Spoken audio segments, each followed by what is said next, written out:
Hello everybody. Time for another review. I'm starving. I'm cleaning up the house and I need to take a break.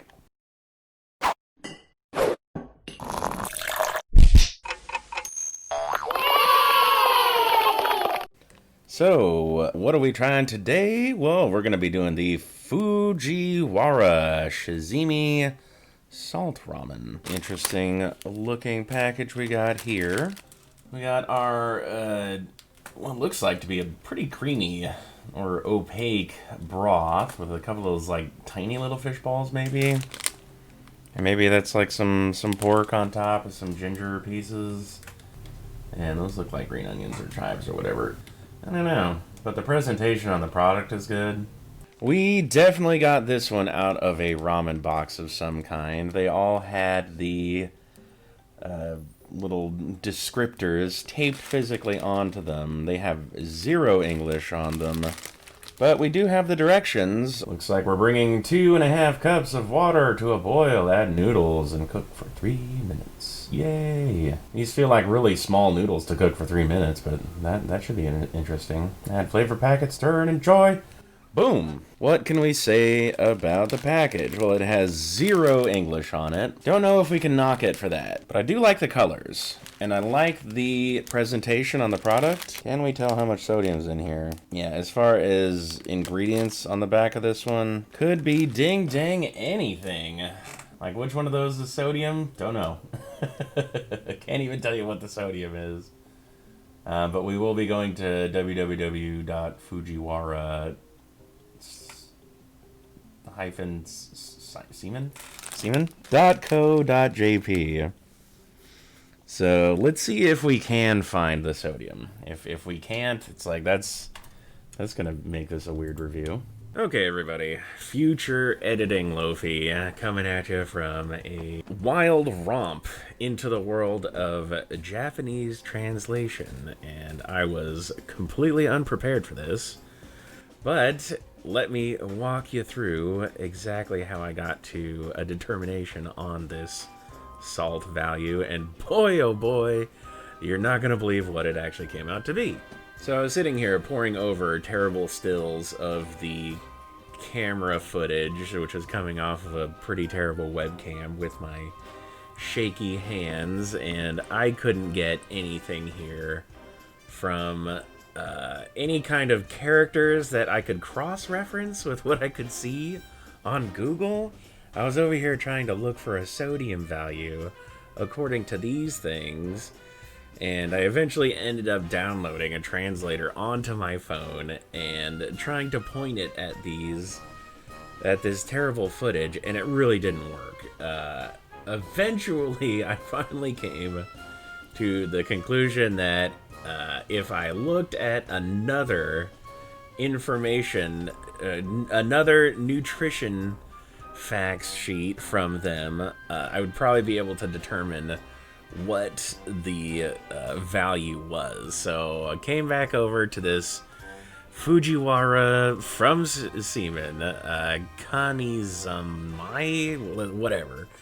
And I pointed my translator at that, and apparently the thing that was holding me up is the value that we're looking for is the equivalent salt value, which is this one right here. On this package, it's 6.7 grams for a salt value, and on ours it was a lowly 6.1 grams, as you can see right there.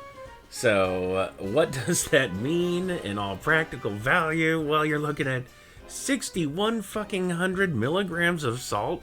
Could that possibly be right? Oh my goodness. If that's true, that's by far the worst offender we have ever had. I was able to pull the value off of one other product, which is not the salt ramen that we had, but it was a different salt ramen. It was the Hakodate salt ramen, which I can find as a product that they still have. But as you can see, it's still quite an offender when it comes to the sodium amount. But what we consumed apparently had twice this value. Is that how that works? Can anybody tell me if the equivalent salt value is actually a direct translation over to raw sodium? Because that is absolutely blowing it out of the park. So if we have to put a sodium amount, an appropriate value in points to it, we have to give this thing at least -2 for sodium. It is absolutely the worst thing we have ever had on the show, by far. This might have been in an umai crate, apparently. Yeah, the best thing I got is somebody else posted a picture on the front of this one. God damn, that sucks. I can't find where I can buy it either. I find the package to be really appealing, though, so let's give it a 1. And a sodium, hey, that's a big old question mark. We'll tell you if we think it's salty or not, and maybe sometime down the road we can try to find some more information on it, but yeah. Probably gonna have a hard time on the price on this one too, you guys. Normally I can find a little something, but today that doesn't look like it's gonna be the case. I don't know. I'll keep on the search, but for now, let's just get to the pot. I'm fucking starving. To the pot! Okay. We are back with the Fujiwara Shizimi salt ramen. And whenever I have a salt ramen, I always go into the experience thinking I'm going to be underwhelmed. Because when you put salt out there as, you know, the headliner, you really don't expect much. But the ramens never turn out tasting too much just like salt, you know. They always have other flavors too. Speaking of which, this ramen smells like it has all kinds of different protein elements in it. It smells a lot like a shrimp flavor ramen. More of the authentic ones. More of like a shrimp wonton soup. Something like that. Now that I say that, I can even smell the wonton. That's kind of what I'm getting here. There was a liquid seasoning base packet, and then a little bit of dried veggies. Very, very small ones. Very big packet for how little was in there. But hey, it was impressive. Also, the noodles came separately packaged. That was impressive too. Many things impressive about this ramen. And I think that might be why they lowball you with just like the salt flavor.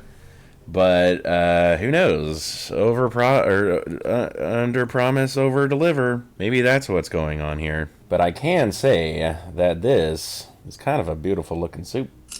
Again, the noodles were kind of a special thing. They are not the tightly knit, you know, brick of noodles that a normal package would contain. These ones, they were still in a patty, but you could tell they were loose, you know, like you could pick them off one by one out of there, you know, at least in little pieces. If you were trying to like break the uniformity of a normal ramen and try to get like one noodle out of there, you'd be coming apart with just little bits of dust, you know. These are just entirely different, an entirely different animal altogether. And they are normally the style of noodle that I think I prefer. But let's just shut up about it and get in there. Feeling the outside of that ramen, I was assuming that the noodles were going to be in a billion pieces. But it was just the inner packaging I think I was feeling. Inside of the liquid seasoning base, I did see whole sesame seeds. I think there might be sesame oil in there as well. That's kind of how it felt like it was coming out. Gorgeous noodles. Gorgeous looking noodles.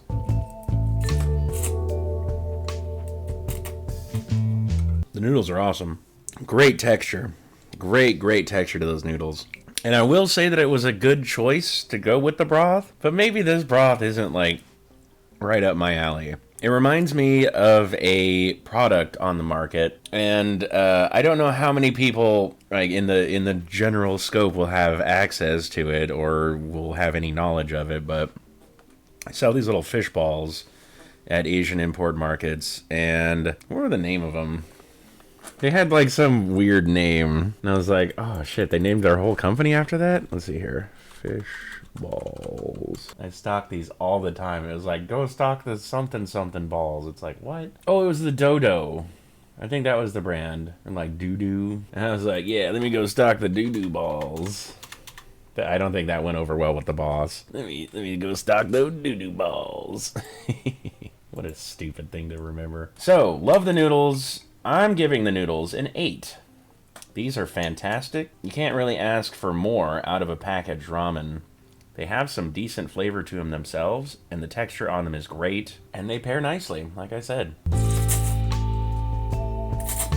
Lovely. So what does the rest of the soup remind me of? Let's talk about the broth, because we're going to have to focus on the stuff that we can actually get a hold of. I can't get a hold of the price. I can't get a hold of the sodium. Oh, this is what makes this show hard.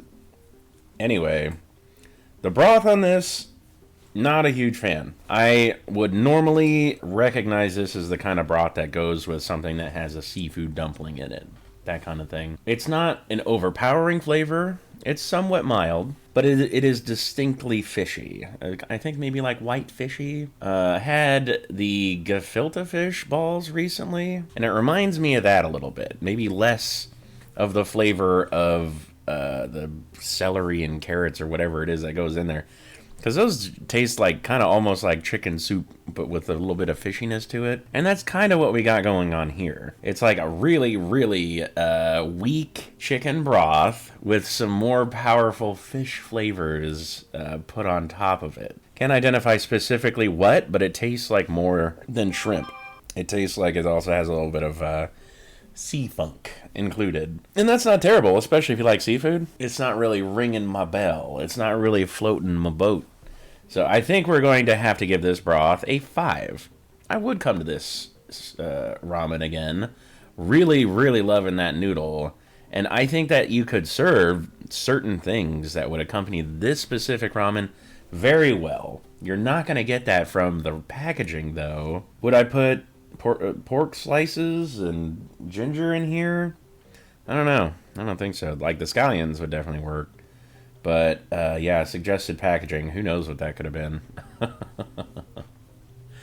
I don't know. But you might be able to find something that goes along with this very nicely and enjoy it. But I don't think that's me. So, yeah, broth on that gets a 5. Bonus features. Normal bonus prerequisites are going to be like, hey, you got your soup base. And anything extra than that, we give a point to it. But the soup base on this one was liquid. It was a liquid soup base, and it had sesame oil and whole bits of sesame seeds in there, or whole sesame seeds. So I'm thinking this one gets an extra point for that. Like, that's great. I think that the liquid seasonings, they always have a way to preserve their flavor a lot better. And you could tell that there were some complex flavors going on in this liquid soup base, so I'm happy. And the veggie packet on the side, well, we always give a point for the veggie packet, so we're giving the bonus on that a 2. So the packaging is going to be a 1, because it just pops so well. I find it appealing, and the way that they display the product itself is very appealing as well. I'm just so peeved that there's no sodium or like any other English that I can really discern anything from. And the one website that is listed there kind of sucks. So I'm begrudgingly giving that 1 point because black and yellow is such an appealing color scheme. Does this taste like a particularly salty ramen? Again, with the name of salt in the title.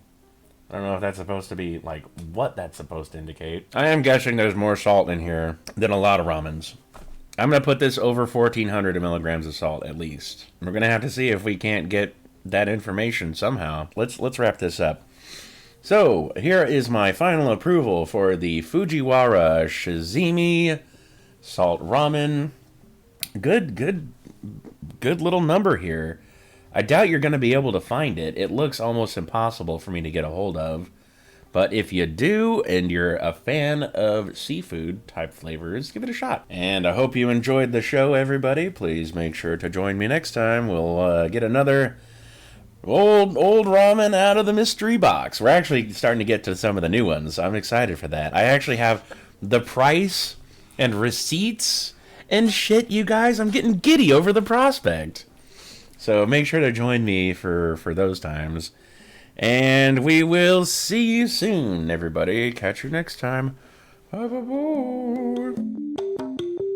Once again, big thanks goes out to my Patreon support. Sorry about the long pause in content, but I'm gonna have more coming soon.